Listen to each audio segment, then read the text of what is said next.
Anin Nabi sallallahu alaihi wasallam, hadis dari Nabi sallallahu alaihi wasallam qala, Inna Allah Ta'ala harrama alaikum uquqal ummahat. Sesungguhnya Allah Ta'ala mengharamkan di atas kamu melawan kepada ummahat. Ummahat ni ibu-ibu, orang tua kita. Allah mengharamkan ini.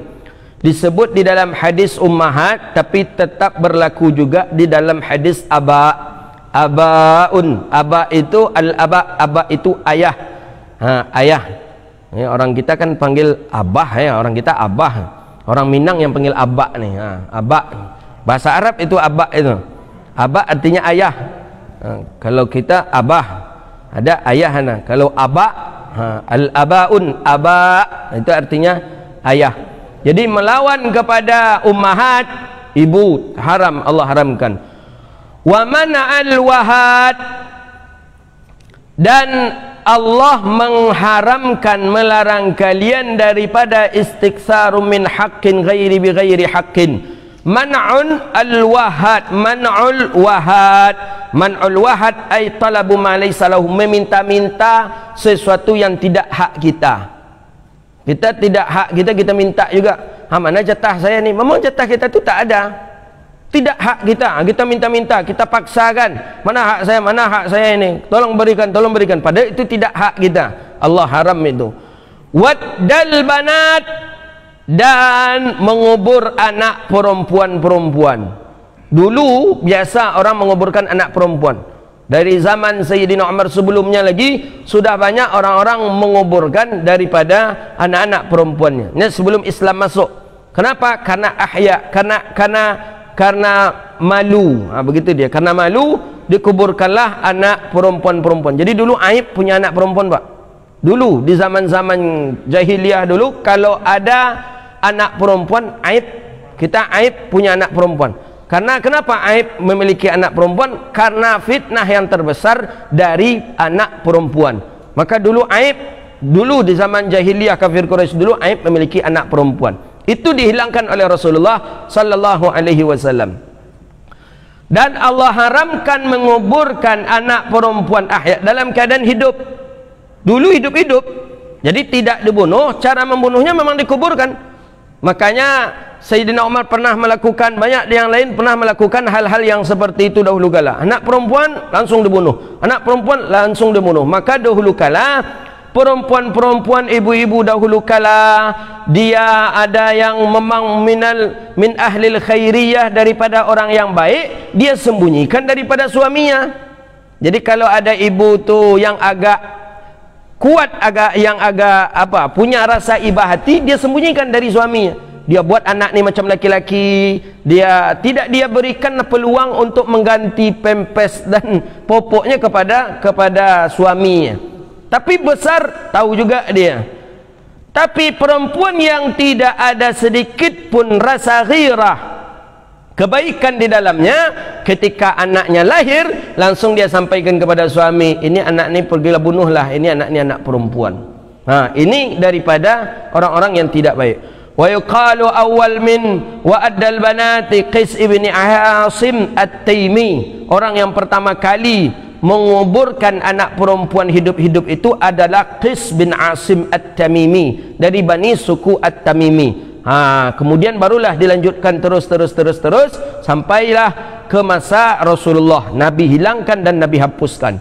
Maka perempuan-perempuan wajib banyak-banyak baca salawat ke Rasulullah. Wajib.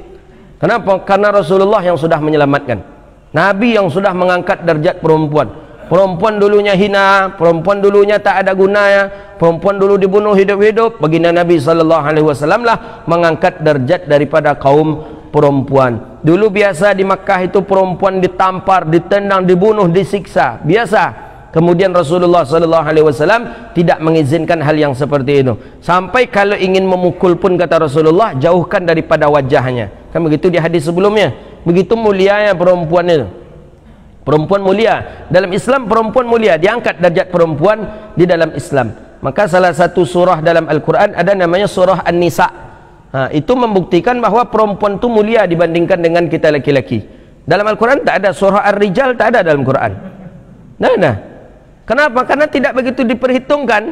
Tapi ada surah An-Nisa, surah perempuan. Berarti perempuan itu memang orang yang mulia. Maka alhamdulillah summa alhamdulillah, Allah lahirkan kita dalam keadaan Islam. Kita kenal dengan ibu kita, kita kenal dengan bibi kita, kita kenal dengan kakak kita, kita kenal dengan family kita, orang-orang perempuan semuanya. Dan itu berkat baginda Rasulullah sallallahu alaihi wasallam.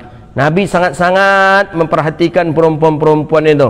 Ketika Asma datang ke Rasulullah, Sayyidina Asma, Sayyidah Asma anak Abu Bakar As-Siddiq datang ke Nabi sallallahu alaihi wasallam yang pakaiannya seperti pakaian orang jahiliyah. Maka kata Rasulullah, tutuplah daripada auratmu, tutuplah daripada badanmu dari pandangan orang-orang yang tidak dihalalkan memandangnya.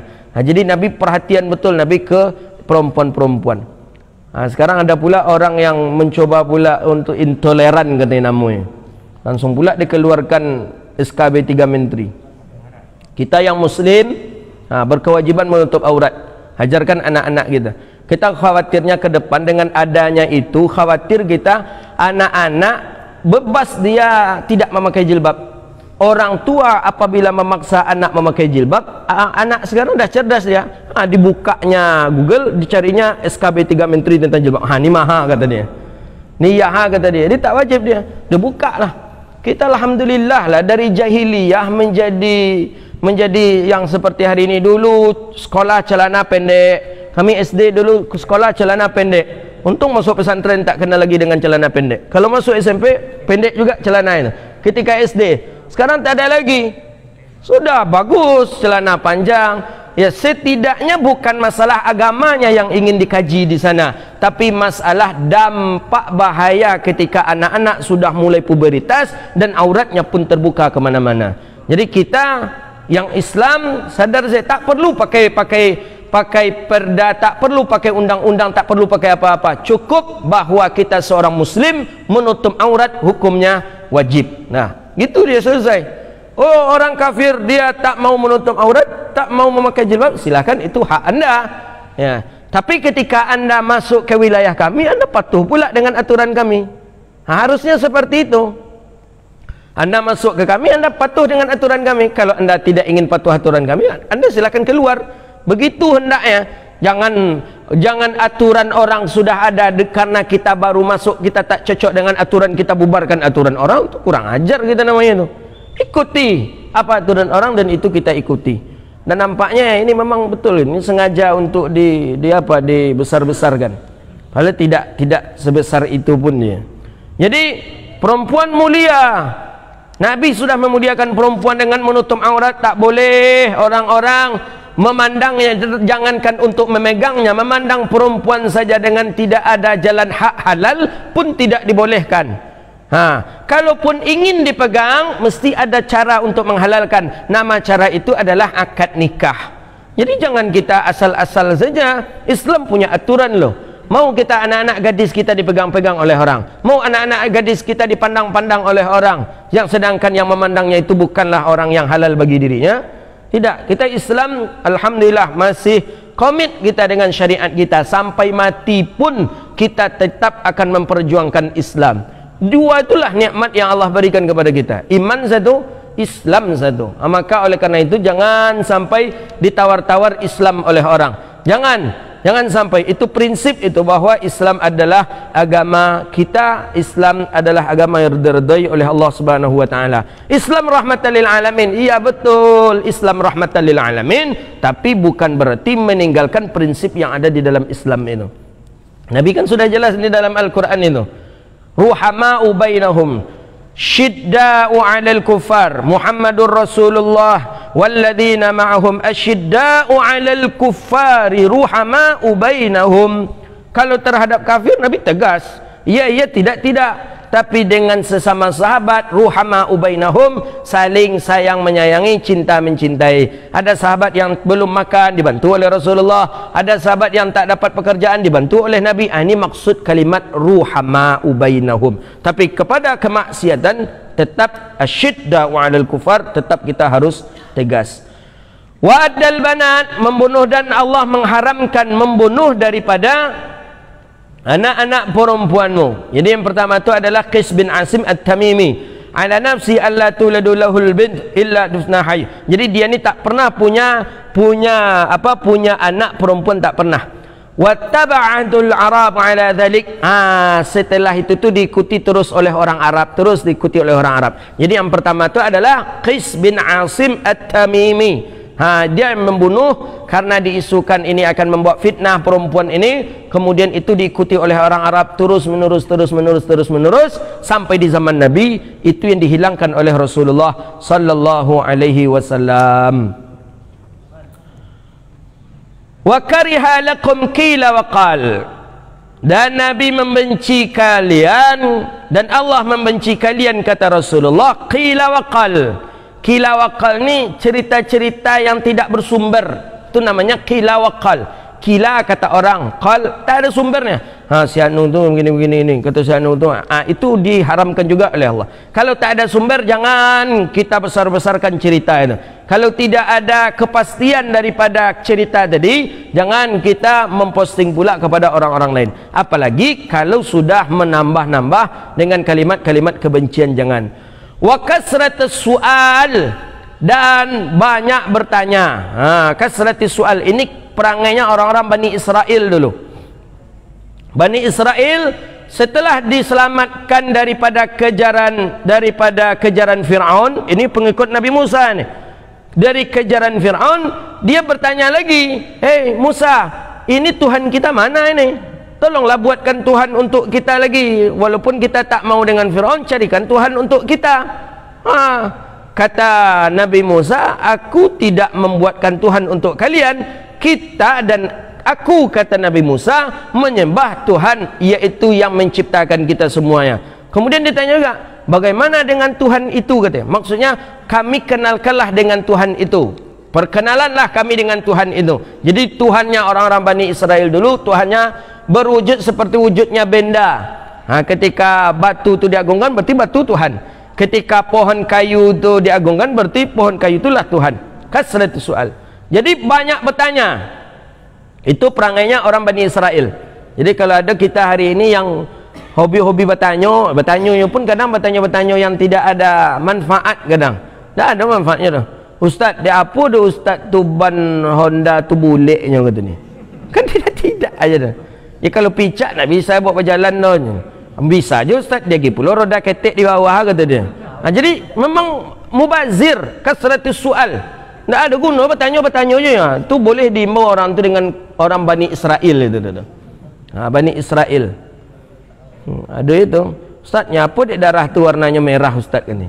Apa boleh cara menjawab nama? Ada ketika kajian haid itu, Ustaz ada darah putih, ada darah merah. Tapi darah putih itu apa merah juga dia Ustaz kata ni. Kemudian darah tu apa dia merah Ustaz ni? Itu sifat darah. Sifat darah merah sama dengan sifat susu putih dia. Apa susu tu nak merah pula dia kata ni. Ada orang-orang seperti itu. Jadi kalau ada kawan model itu, imbau aja lah, "Angku Bani Israel kau ya. Keturunan siapa engkau dulu kau ya? Lain nak keturunan Fir'aun engkau kau ya." Kasratis soal. Nabi melarang, tak boleh. Wa kariha lakum qila wa qal. Allah membenci kalian berbicara qila wa qal. Ambil dari sini, ambil dari sana, sampai sedangkan itu tidak ada sumbernya. Wa kasratis soal, dan banyak bertanya. Tak boleh. As-su'alul malul nafsi min ghairi hajatin. Soal maksudnya di sini ada dua. Pertama, as-su'alun bertanya. Ada yang kedua, su'alun di sana ai sawaul mal, meminta-minta harta. Soal juga namanya. Minta-minta. Di jalan banyak tu minta sedekah gitu loh. Yang diharamkan itu adalah malun li nafsihi, untuk dirinya. Tapi kalau dia meminta-minta untuk masjid, tak apa-apa. Dia meminta-minta untuk anak yatim, tak apa-apa. Dia meminta-minta untuk anak-anak nak sekolah, nak studi, silakan. Tidak untuk dirinya. Kalau untuk dirinya, min ghairi hajatin, sedangkan dia tidak berhajat kepada itu, maka hukumnya haram. Maka di dalam hadis Bulughul Maram kan ada itu.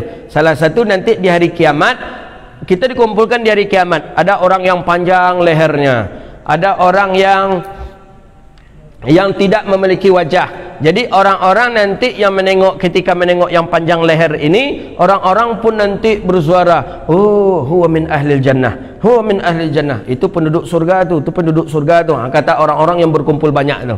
Siapa orang yang panjang daripada unuqihi? Orang yang selalu azan atau si muazzin. Oh, itu jadi buah bibir besok itu di yaumil qiyamah, di pada mahsyar. Fulanun ahlul jannah, fulanun ahlul jannah. Si fulan tu ahli surga, si fulan ahli surga. Ada orang laisa lahul wajh. Ada orang yang tidak memiliki wajah. Kalau di dalam Misbahuz Zulam syarah Bulughul Maram disebutkan oleh Imam Muhajirin syarah di situ bahwa orang yang tidak memiliki wajah adalah ay laisa fi wajhihi lahmun, orang yang tidak ada daging di wajahnya. Jadi tak kenal, jelek sekali dia, buruk sekali, memandangnya menakutkan, tak ada daging, tak ada daging sedikit pun. Kita adalah daging ini memang tak ada daging sedikit pun, dah mau tulang saja, takut, memandangnya pun takut. Orang-orang pun di pada mahsyar bercerita, hiya min ahlin nar, itu adalah orang-orang neraka, itu penghuni-penghuni daripada neraka. Jadi kita dilarang oleh Allah. Allah marah kepada kita orang yang kasratus sual, orang yang sering dan hobi meminta-minta, meminta tidak untuk orang lain tapi untuk dirinya. Wa idha'atal mal, kemudian Allah pun membenci orang-orang yang idha'atil mal, orang-orang yang membuang-buang hartanya, membazir-bazir harta, bawa anak, bawa keluarga ke mall, sekali membawa anak ke mall habis 25-30 juta. Tapi ketika orang minta sedekah di masjid, mengeluarkan duit 50.000 pun payah. Ini namanya orang ni idha'atul mal. Tu orang idha'atil mal. Allah marah itu, benci. Sekali duduk di kafe habis duit 15 juta, mengopi, beli goreng pisang, ajak kawan-kawan, habis. Ketika ada di masjid, orang-orang minta sumbangan untuk anak yatim dan lain sebagainya, mengeluarkan uang 100.000 pun payah. Ini orang ini disebut dengan orang yang idha'atal mal. Maka ai infaquhu fi ghairi wajhil ma'dzun, orang-orang yang dia tidak memanfaatkan hartanya ke tempat yang pas untuk kebutuhan hajatnya. Jadi menumpuk-numpuk harta termasuk idha'atul mal. Dia tidak ada, dia gunakan harta, dia tumpuk. Ketika orang meminta, dia berat untuk memberikannya. Ketika orang-orang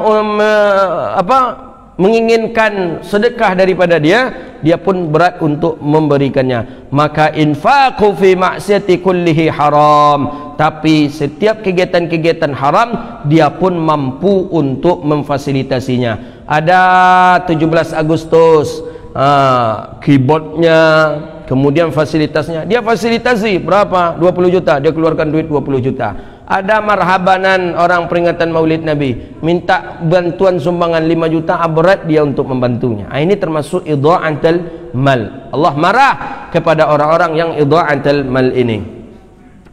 Qauluhu ma'nahu ma wajaba 'alaiha talaba ma laysa lahu waddul banat. Jadi yang dilarang oleh Allah Subhanahu wa taala melawan kepada ibu bapa, kemudian meminta menginginkan sesuatu yang tidak hak kita, kemudian menguburkan anak perempuan hidup-hidup, kemudian berbicara dengan tidak ada sumber dan dalilnya, kemudian suka meminta-minta atau banyak bertanya, kemudian yang kelima idha'atul mal, menggunakan harta tidak pada tempatnya. Termasuk juga idha'atul mal adalah seseorang yang memberikan uang kepada laisa min ahli tasarrufih, orang yang bukan ahli tasarruf. Siapa contohnya? Anak kita, anak umur 5 tahun, belum tahu dia dengan mana duit 20, mana duit 10, mana duit 50. Setiap dia nak belanja kita kasih 100.000. Setiap kita nak belanja, dia nak belanja minta duit, kasih duit 100.000. Ni atuk ni orang kaya ni, atuk ni banyak duit.